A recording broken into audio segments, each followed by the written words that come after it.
normally get up about an hour from now, but this morning, I don't know, something got me out of bed, and I don't really know why. I just felt like I needed to get up, but you know what? Then I got on the internet and I discovered Atlas rises, and apparently so does Gamer Dad.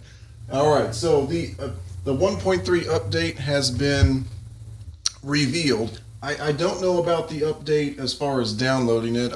I've switched on the PS4, and I don't think I had any files to download, so maybe that'll come a little bit later. So I got my coffee, and I wanted to put this video up before Cobra TV does his video. Actually, he's probably going to do a live stream tonight. I would not be surprised in the least if he did that. So I'm just going to go over this real quick and do a little commentary. I hate to regurgitate news because I know some people really detest that. And to be honest, actually, you know what?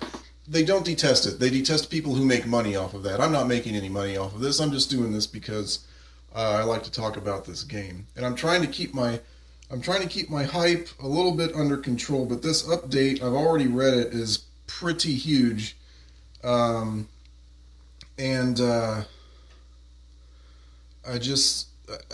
know a lot of times in games, I need to keep my coffee on hand. I know a lot of times in games, things tend to look better on paper than they do in the actual game. So I'm just trying to keep myself under control.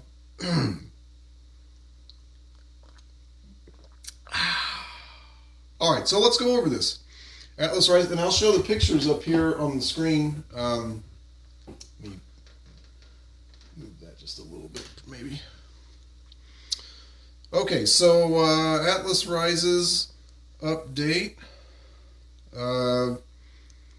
Okay, so update 1.3 Atlas Rises brings a brand new and overhauled central storyline, portals, a new procedural mission system.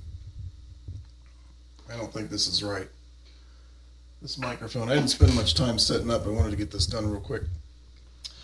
New procedural mission system, trade improvement system economies, joint exploration, and more. A lot more, really. This update marks the 1-year anniversary of No Man's Sky, and a lot has changed. Okay, so they're talking about the story first, so let me get this. Oh, you know what? I didn't prepare for this very well. I don't have to turn around and use that. I got a thing right here. I can do.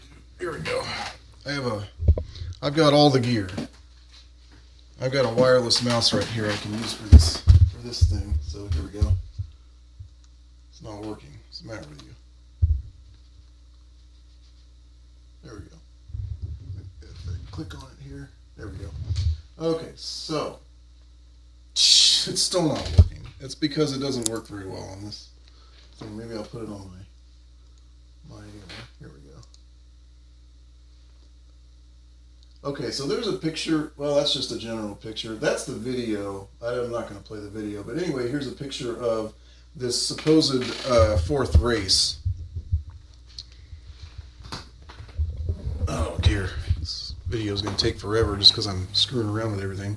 In the Atlas Rises story, the fabric of existence is starting to falter. A mysterious new interdimensional race have appeared. Glitches are causing ancient portals to activate.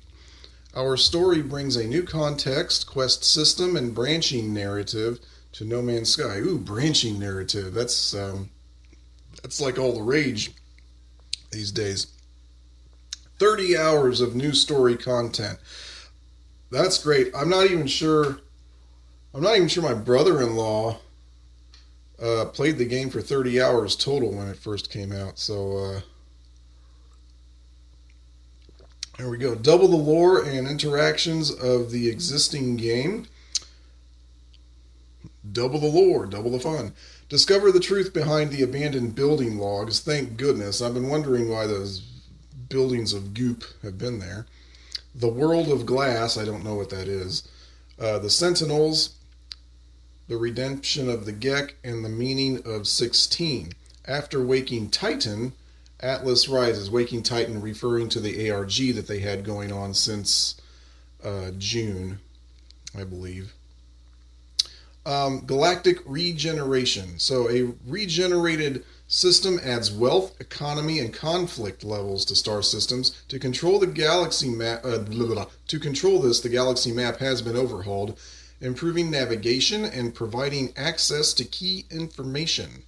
Install galactic technology to be able to filter the map by life form. I assume this would go on your starship. And while I'm on the subject, so if we're installing more things on our starship, I would hope that maybe we get more than 48 slots, because if you start loading up a ship with upgrades and tech, you're probably going to lose more than half of those slots.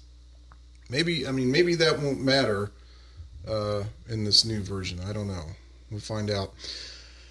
Also, improved waypointing and navigation allows you to see your journey so far from beginning to end. And we've got a picture of that business right there. Stupid. I tell you what. Sometimes wireless technology. Here we go. Just use a mouse pad, I guess.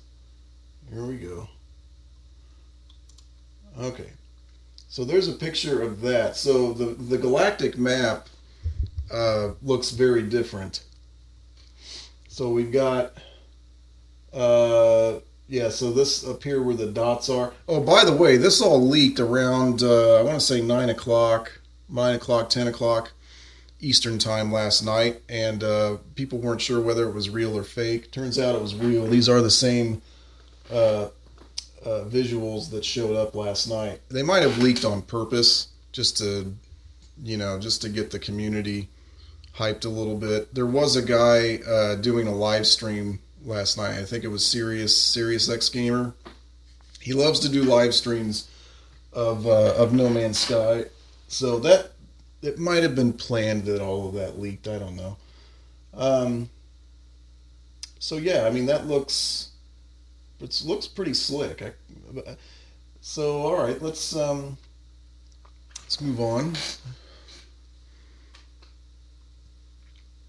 Man, of course it looked slick when the game first came out too. So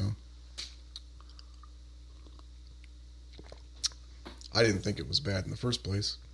Let's see. The variety and visual quality of planetary biomes has been improved. It says variety, and I hope that's the case, because it's been a little bit monotonous landing on a planet where Carizogen is present, and you automatically know it's going to be a cold planet with snow, maybe trees, maybe not.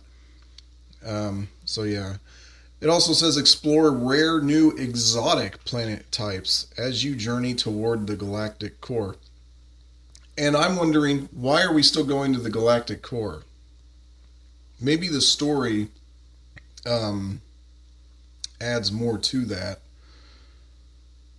Which, if that's the case, then this is going to be a long game for everybody. So we got a picture of, I believe, an example of an exotic planet that's got these sort of electric looking vegetation going on here, and it looks like the ground is also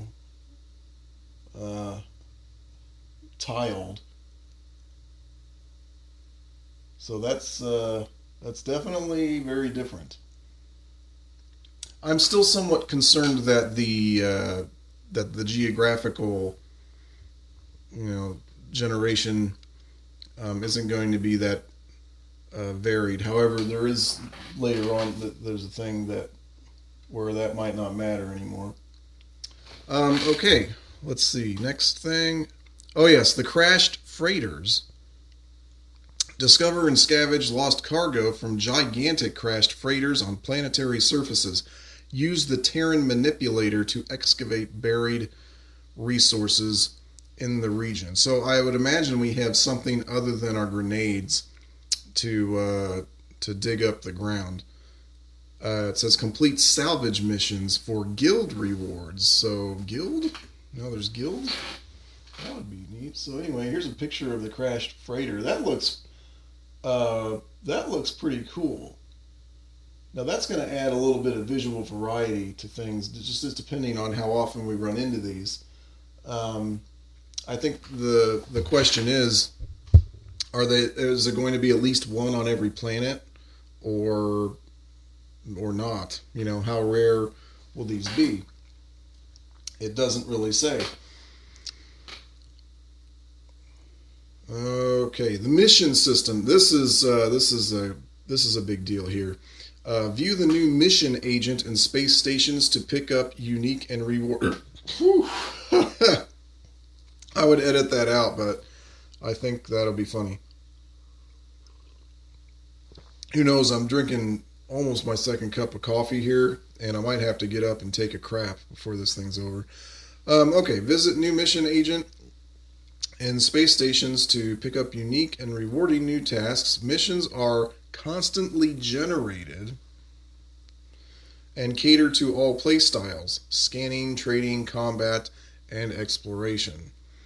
New NPC guilds have been introduced, each with standing and objectives. So these guilds, I would imagine, are not really at odds with each other. They're just sort of in existence, and the idea is you want to build your standing, because building your standing with NPC guilds unlocks more difficult and more rewarding missions. So we've got a new sort of progression system there. So thank you. Interstellar trading. There's a picture of a lot of new looking craftable items. However, you know, I'm still going to be uncertain as to how useful they will be. Here they are. They're kind of going by in a GIF there. That looks like a wisp. Wisp from Skyrim. Okay. New economic variables bring new depth to trading between star systems. Star systems are now classed based on their economic strengths and weaknesses. New trade goods have been added. Meet supply and demand by purchasing goods at a low price and hauling them to economically favorable systems. Now, this is something that they talked a lot about before the original release, several months before. With the trading, because trading was supposed to be a key point of the game, and in the original release, it was not so much. And I think this is one of those things where, you know, they said not everything they wanted to be in the game was going to be in the game upon release, but now this is one of those things that's gotten in. So they had been talking about that before. Let's see. A tiered crafting system allows increasingly valuable products to be crafted by combining harvestable materials. Again, I'm going to remain skeptical about that, because we already have craftable items in the game. They're not worth very much, and it's almost too much trouble to try to make them to get money. So I don't know if that's going to be the same case here or not. You know, if we're talking about items that are worth 100,000, hundreds of thousands of units, then it might be worth it. But tens of thousands, not so much, because, you know, some of us have pearl farms on our bases, and we can make a run, and I can get over, with what I have right now, I can get over 3 million units just with just one run to the space station. So, but that's because in my galaxy they're worth twice as much. But with this update, that's probably going to be all shot to heck anyway. I have to tear down and move. Okay, gas harvesters have been introduced, allowing explorers to extract valuable elements from a planet's atmosphere to use in crafting. Combine crafted products to create increasingly valuable items that can be sold on the galactic marketplace. So I hope so. New maintenance interactions have been introduced for all harvesting equipment, bringing more depth to farming, mining, and harvesting. It sounds to me that means that your your like the autonomous mining unit, which is already in the game, sounds like those can break down, and so then you have to repair them. Ugh. That sounds like more trouble than it's worth to me, but that's just because I can be lazy sometimes when I'm playing games. I don't play games to work. What am I saying? Yes, I do. I play Harvest Moon, for crying out loud. All right. Analysis visors have been recalibrated to show more information and offer better rewards for scanning. Analyze resources before harvesting to gain alternative resources from mining. I'm I'm not sure I know what that means. Other than so you're going to scan it. You think it's one thing, but then it's another, and then you mine it. I don't know. We'll find out. See more information about each discovery. Scanning flora and fauna now yields increased rewards. That's great because, it's such a grind to have to find. No one knows like I know right now how much of a grind it is to scan for fauna on a planet because I was trying to get level 10 creature discovery, and now I'm actually on my home planet where my base is, trying to find that last creature. I know it's a water creature based on the order of the creatures in the panel, but yeah, maybe that's all changed now with the update.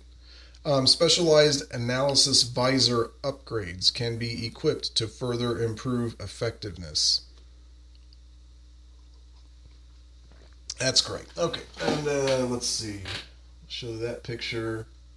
Yeah, it's like a big diplo animal, and you can more easily read the information here.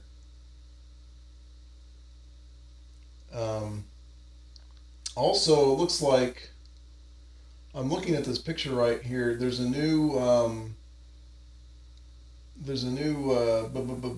element called the frost crystal, and then there's somatogen, which is already in the game. Must be a green star system because I haven't seen this in my playthrough right now. This is the same jetpack, stamina, scanner recharge. Dang it, the scanner recharge is still there. I hope you can upgrade that.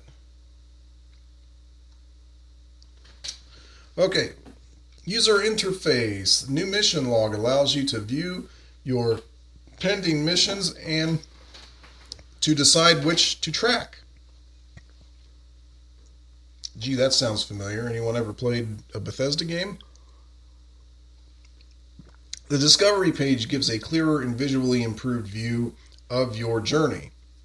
An in-game guide has been added offering numerous gameplay explanations and tips for new and returning explorers. That helps because sometimes people don't have a lot of, and this isn't a bad thing, but sometimes people have less what I would call gaming intuition.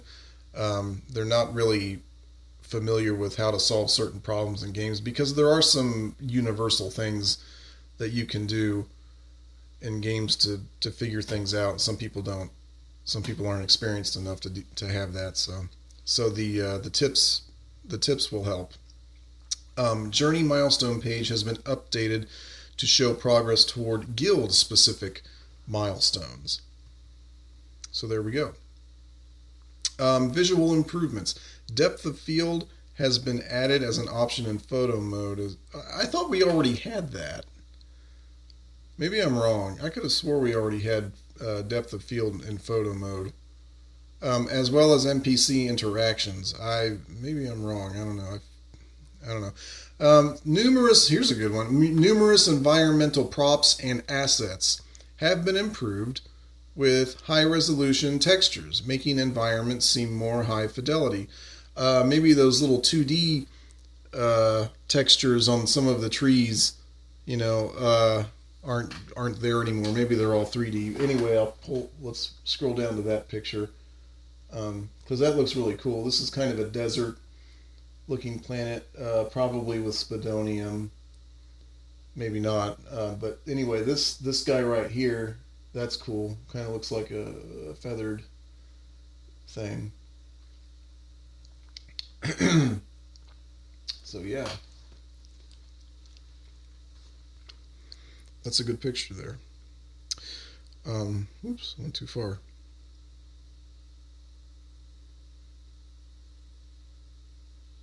Here we go. Terran editing. Transform the ground beneath your feet using the new Terran editing multi-tool enhancement. Now, okay, so again, I hope we've got so many multi-tool upgrades as it is. We always run out of space. They only get 24 slots. Hopefully we get more slots in our multi-tool now. I didn't see anything about that in the regular notes, but they've got like a video they're showing for how this works, and what they're doing is he's got like a beam here where he's adding a rocky snake-like formation to this. So maybe like at your base, instead of putting like a what would I want to say?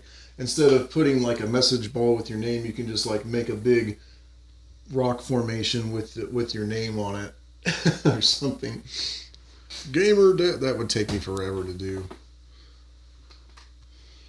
Okay. It says add or remove Terran to mold the landscape as you see fit anywhere on any planet. Choose from a number of materials, shapes, and sizes to sculpt your unique creations. Form terrain, however you want to pronounce it, around your base to make it feel like part of the environment. And that's cool because, yeah, obviously every building or outpost has like what I would call a circle of influence around it, which is probably the amount of space that is afforded to that particular location to have its items. And so, yeah, I mean, if we can change that for our bases, that would be neat. Okay, so moving on to the portals, which, everyone was talking about portals and getting excited about portals, but I think the portals are like one of the lesser things on this list, to be honest with you. A planetary traveling with portals wasn't really high on my priority list, but anyway, it says ancient portals can now be activated, revisit previous planets and other bases, or jump randomly to new worlds. Randomly. That's scary. Learn the language of portals by unlocking mysterious glyphs as you journey through the universe. Interact with a portal and input a specific combination of glyphs to quick travel to a specific planet. So are we talking about a planet within the star system or a planet just anywhere? Because with as many planets as there are, I don't think there would be enough glyphs to cover all of those combinations. It looks like there's only 6 here, but then again, in the picture, perhaps more than that. Maybe 20. Let me pull up that. It looks like a Stargate to me, but so 1, 2, 3, 4, 5, 6, 7, 8, 9, 10, 11, 12, 13, 14, 15, 16. Oh, there's 16. Duh. Of course. That's the number. So 16. How many combinations of 16 are there? What's the formula for that? I forget. I'm such an idiot. I should know that. But I'm not going to waste time thinking about it right now. Let's move on. And this is to space combat. This is something that a lot of people, including my online buddy, the Caveman Gamer, was wanting to get space combat improvements. So it says. Here's what it says. A number of improvements have been made to space flight and combat. Enemy artificial intelligence has been overhauled and new difficulties have been added. Ship maneuverability has been improved, bringing more skill to dogfighting. I don't know what that means exactly, because unless we have like more maneuvers we can do other than just listing lazily to the left. So, of course, I've heard that's a pretty good maneuver. Devastating rockets can be equipped to ships and upgraded for even greater firepower.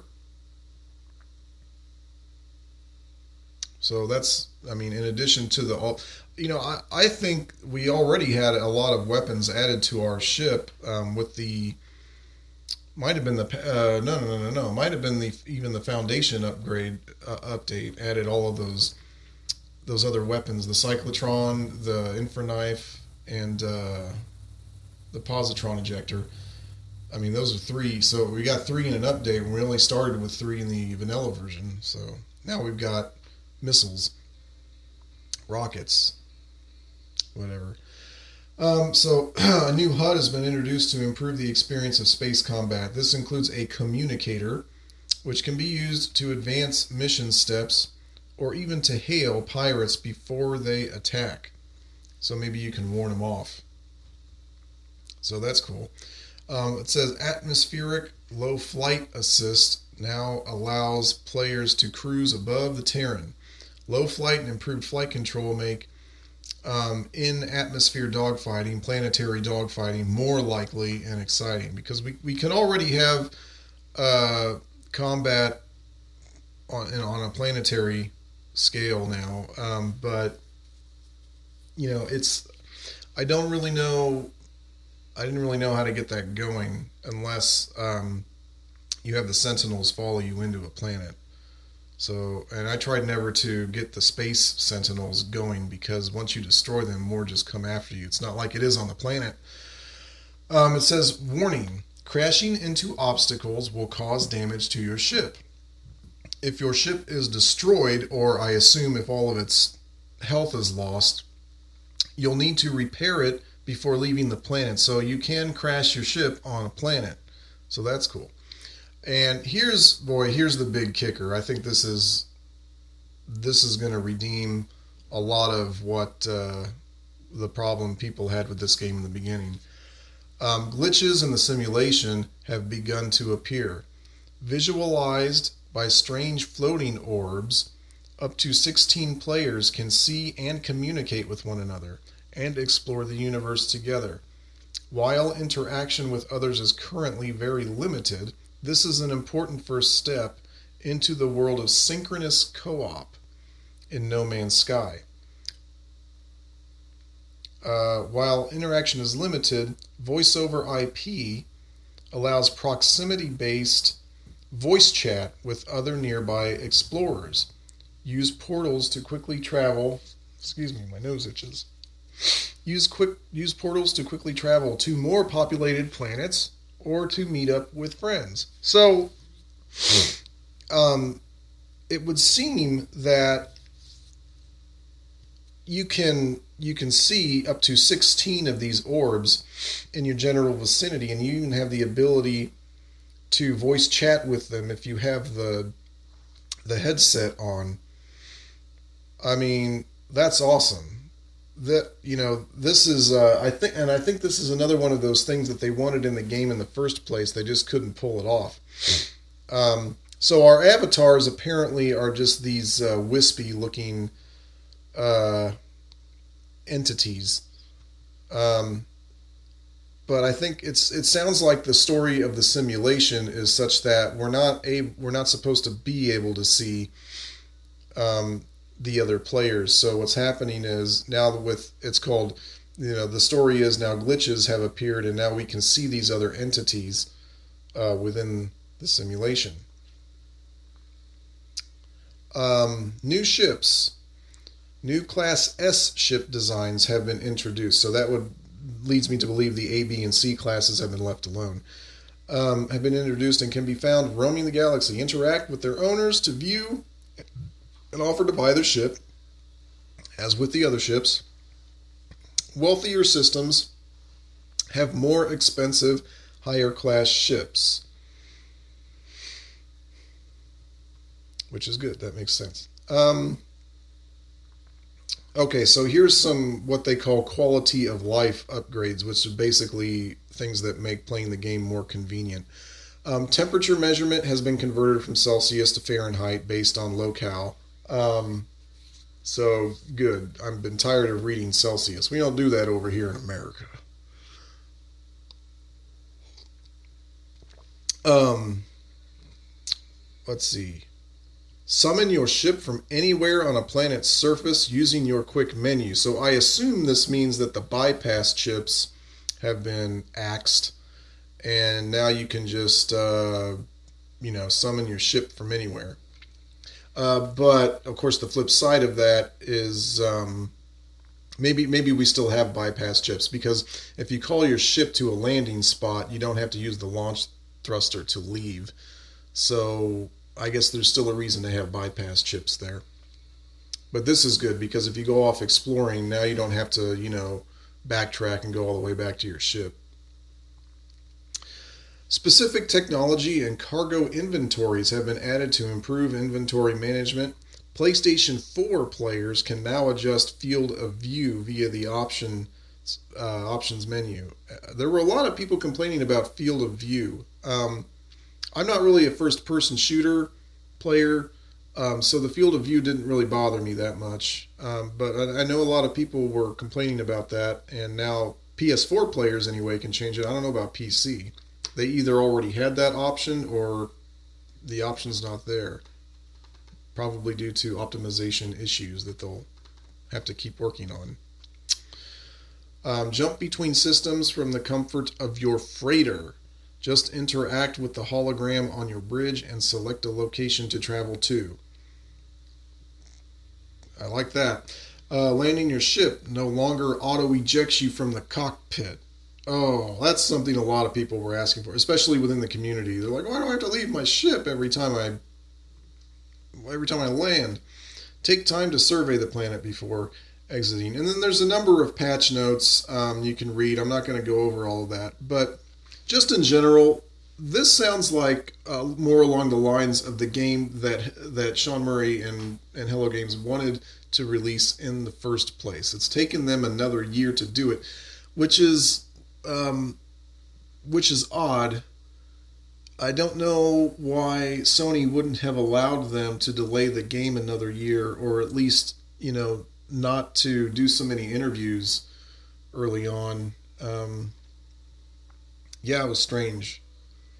I don't know if it was Sony's fault or if Hello Games was just, they wanted to interact with the community so much. They said so much. And naturally what happens is, other people try to jump on the hype train and build up expectations to the game that are usually unrealistic, like I mentioned in the other video. But this update looks great. I can't wait to get into it. I'm definitely going to be recording and uploading that as part of my Galactic Hub journey. I still fully intend to go to the Galactic Hub, especially now because we can see other players. I'm coming for you, Cobra. No, I'm sure everyone's coming for you, Cobra. So yeah, happy playing, everyone, and I guess we'll see you out there.